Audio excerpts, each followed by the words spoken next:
কিল্লি গিয়া বেটা ঝামেলা যাস। আরে আসতে আরে বেটা আমগো বন্ধু অভি আছে না গাউসের পোলন হারে মারতেইছে হ্যাঁ আমার কল দিছে যাইয়া বিশ্বাস কর মামা ইচ্ছা মতন মারছি এক একটার ভবের মাই দিছি মামা যাইকোস। আরে বেটা একটা রাতে স্টেম আছিল স্টেম লাইগা মাত্রা ফেটে গেছে। কিল্লি গিয়া বেটা এইসব ঝামেলায় যাস, তোর আব্বা আম্মা এমনি চিন্তা পারছে না, আর তুই মাথা মাথা ভাড়া আইসস। হাতে কি হয়েছে? আরে বেটা হাতে ব্যথা আবার ধরস। বন্ধু তোরে অনেক ধন্যবাদ রে বন্ধু, তুই যা করছিস আজকে আমার জন্য। একটা ফোন দিছিস সাথে সাথে তুই চলে গেছিস, অনেক ধন্যবাদ রে বন্ধু। তুই আমার বন্ধু না বেটা, এক বন্ধুর বিপদ আর এক বন্ধু যাইবো এটি তো স্বাভাবিক। কিন্তু বন্ধু শোন, একটা ঝামেলা হয়ে গেছে তো। তোরা আবার মারছে, এখন কুত্তার বাচ্চার মাথা ফাটালাম প্রত্যেকটার মাথা ফাটামো।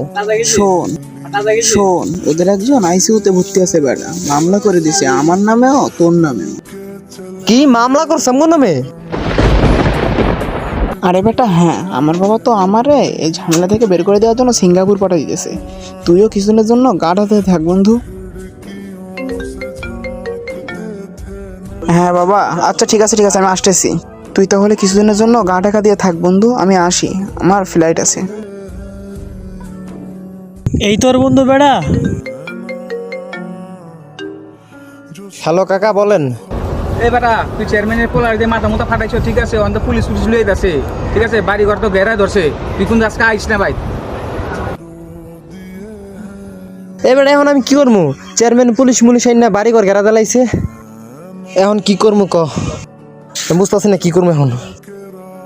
হ্যাঁ তোর বন্ধু বেড়া, তুই যার বিপদে গিয়া নিজের ব্যবস্থা করছস, মাথা মোথা ফাড়াই আইসস, হ্যাঁ তোরে থুই গেছে গা, হ্যাঁ বাপের তো টাকা পয়সা আছে, হ্যাঁ পাড়া দিও বাইরে, তুই কি করবি?